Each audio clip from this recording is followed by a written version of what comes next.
Donc un petit mot sur la fabrication générale et la publication des œuvres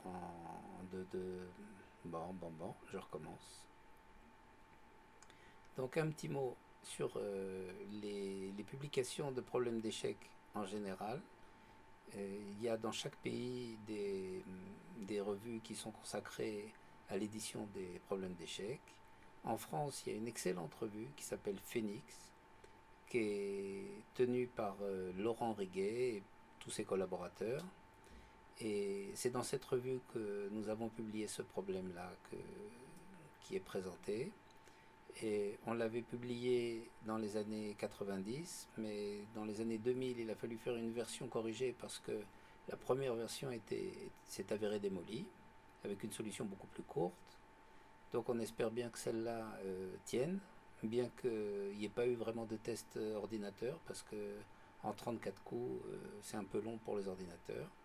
Donc en pratique, il y a encore du travail à faire pour les gens qui veulent vérifier cette position ou à la main ou écrire un programme ad hoc pour contrôler ce problème.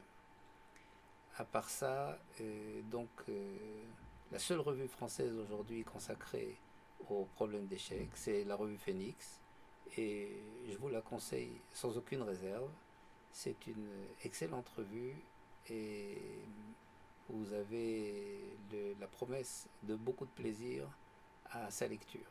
Aujourd'hui, un petit problème en 34 coups, euh, avec des manœuvres systématiques, et pas si difficile que ça à comprendre.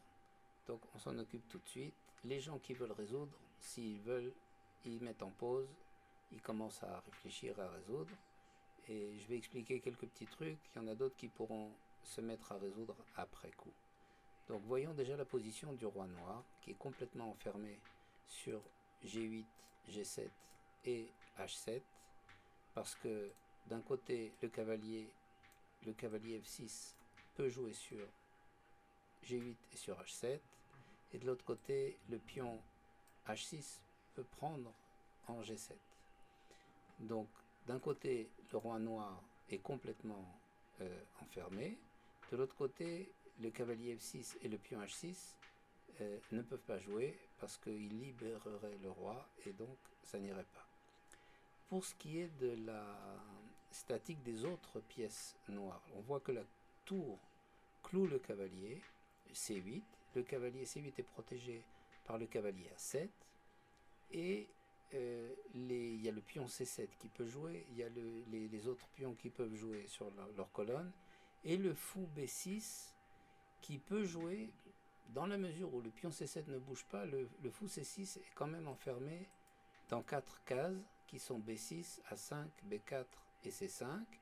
Et s'il joue sur D4 ou s'il joue sur E3, il se fera immédiatement capturer, donc ce n'est pas véritablement une possibilité qui s'offre à lui. Donc dans l'immédiat, les noirs menacent si les blancs ne font rien de spécial. Si par exemple les blancs essayaient d'approcher leur roi via G2, F3 pour se rapprocher du roi noir, les noirs ont une réponse un peu sévère immédiate, c'est de jouer le pion C7, de le jouer en C6 ou en C5, et puis après d'amener le fou en D8 et de menacer F6. Auquel cas, soit les blancs devraient laisser le cavalier se faire capturer, soit ils devraient l'enlever et donc ouvrir la position du roi et donc ne pas résoudre le problème même en 34 coups. Voilà. Donc le premier coup blanc est un coup qui défend contre les menaces noires. Le premier coup blanc, pour ça, est relativement obligatoire, c'est tour B8. Tour B8, pourquoi? Pour empêcher le pion C7 de jouer, parce que maintenant, si le pion C7 joue, eh bien la tour jouera en B7 et visera H7, et il n'y a rien à faire pour empêcher ça. Au pire, on peut ralentir de 2 coups, se sacrifier sur C7 et sur E7, mais ça finira par un mat rapide sur H7. Donc, le coup tour B8 a comme objectif immédiat de, de fermer la position noire et de fermer notamment le pion C7. Là-dessus, donc la menace blanche facile à comprendre, c'est de sortir le roi pour pouvoir s'approcher du roi noir.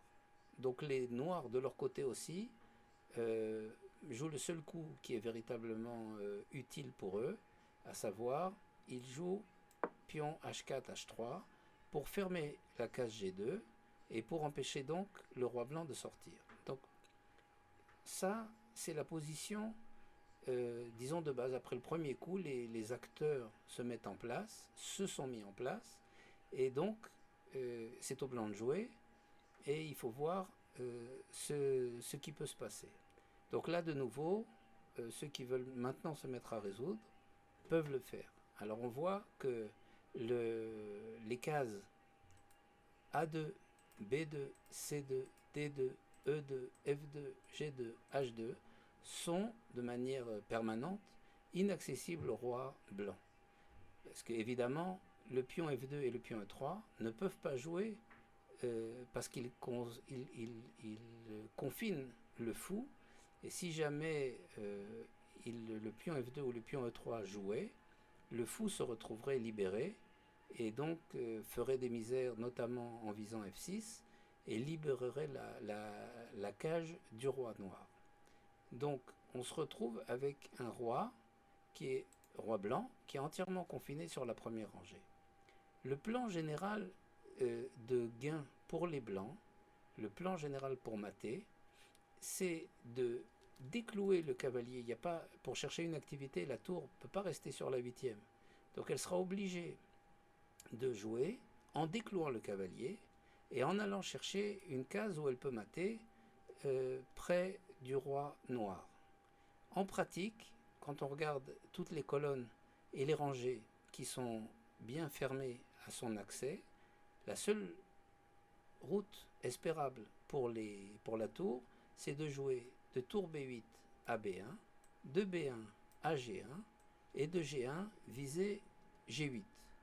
Et éventuellement de G1 viser G7 et H7 si par exemple le cavalier C8 venait à protéger G8, le cavalier C8 venait à protéger G8 via E7. Donc la tour a comme route, je répète, B8, B1, G1, G8, B8, B1, G1, G7, H7. Voilà. Donc cette route-là, quand c'est au noir de jouer, ils sont obligés, s'ils sont obligés de jouer le fou, ils vont devoir enlever le fou de B6 et libérer la route de la tour. Mais si c'est au blanc de jouer, comme c'est le cas maintenant, le roi est le seul acteur mobile, la seule pièce qui puisse jouer. Donc le roi va jouer en G1. En jouant en G1, il obture la route de la tour, et donc la tour ne pourra plus venir selon le plan qui vient d'être expliqué, et donc les noirs de leur côté n'ont pas à craindre d'ouvrir la colonne B.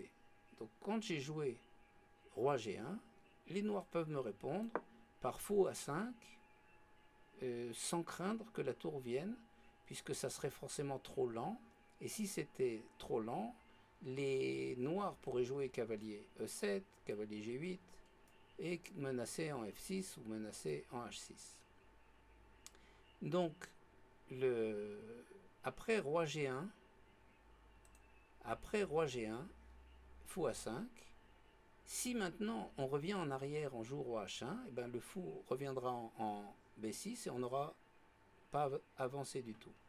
Donc le roi continue, le fou joue, le roi continue, le fou joue, roi D1, fou B6, roi C1, fou A5, roi B1, fou B6 et roi A1. Sur roi A1, il se trouve qu'on a de nouveau dégagé la route, mais que maintenant la parité des coups a changé. On a joué en fait comme si on avait fait un seul coup d'une case blanche sur une case noire. On a joué le coup roi H1 joue sur A1, donc il a joué 7 coups de suite, 1, 2, 3, 4, 5, 6, 7. Et maintenant, la parité a changé. Donc maintenant, si jamais le fou ouvrait la ligne de la tour pourrait venir en B1, et puis en G1, et puis appliquer son plan d'action, et les blancs materaient en très peu de coups.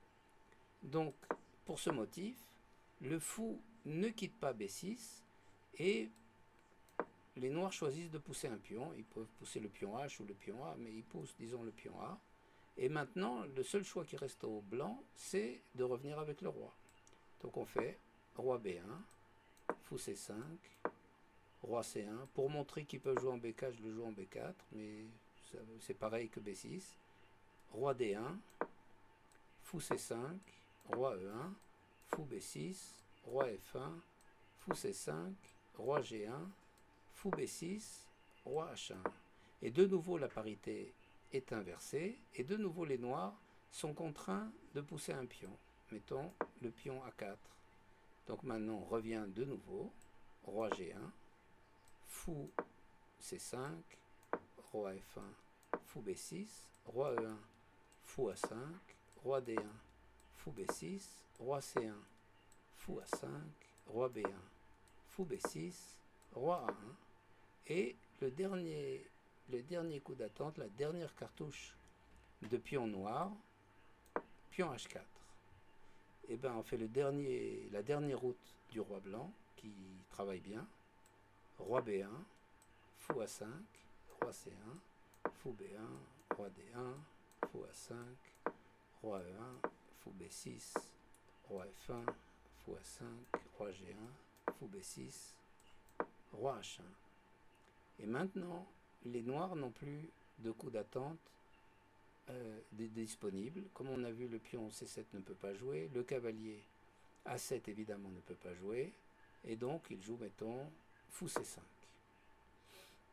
Ils choisissent fou C5 précisément pour pouvoir allonger encore un petit peu la solution avec une menace intermédiaire, on va voir ça. Donc maintenant, les blancs mettent en pratique leur menace. Menace, donc tour B1, menace tour G1. Pour ralentir, maintenant, les noirs jouent fou D4, menaçant le cavalier F6. Là-dessus, on prend le fou. Mettons cavalier E7, tour G1. Si les noirs jouent un coup quelconque, on fait tour G7, de nouveau un coup, et tour H7 mat. Si les noirs avaient préféré sacrifier,